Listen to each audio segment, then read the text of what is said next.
Jože Kopajnik se je rodil slovenskim staršem v Šentpetru na Višinjah. Po slovenski gimnaziji je končal bogoslovje in kmalu prevzel vodstvo katoliškega doma v Tinjah.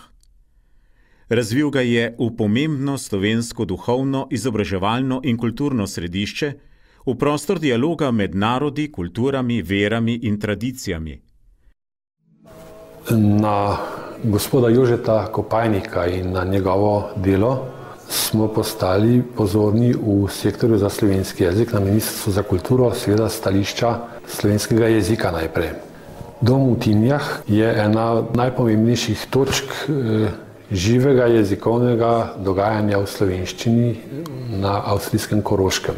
Ker je kakovost in bogata izbira na voljo, pomeni s tem tudi dviganje ugleda slovenske kulturne ustanove na avstrijskem Koroškem. Kultura našega učenja je v tem, da ponujamo zelo široko paleto različnih tem in tudi za različne interesne skupine. Tako smo imeli lansko leto 582 prireditev, začenših od verskih pedagoških tečajev, do političnih diskusij, od izobraževalnih potovanj do kreativnih ponudb, ker se zavedamo, da človek vedno potrebuje navdihe tudi za oblikovanje svojega življenja, za smisel svojih dni in svojega početja in zato in naš program neka spodbuda posameznikom. Ja, mi smo tule pred domom, ki je naredilo eno siloviti razvoj pod Kopajnikom in vodstvom v eno izobraževalno inštitucijo, dom kulture, dom dialoga, kulturno kot dom v Tinjah izredno bogat, tako da je cela hiša iz kulturnega vidika ena sama galerija. Ker učinki delovanja Tinjskega doma segajo prek Karavank in je veliko obiskovalcev njihovih prireditev tudi iz Republike Slovenije, pomeni to pomemben prispevek k uresničevanju vizije skupnega slovenskega kulturnega prostora.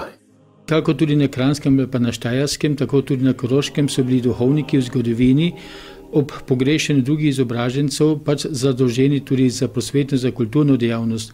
Tako je Tinjski dom nek ostanek te širše zgodovinske odgovornosti slovenskega duhovnika za ljudstvo, iz katerega je izhajal. Seveda Tinjski dom sam je slovenska ustanova, ki je namenjena v prvi vrsti slovenskim rojakom, bodisi na Koroškem, bodisi v Sloveniji, je pa hkrati tudi dom dialoga, kjer ponujamo tudi nemške programe za naše sodeželane.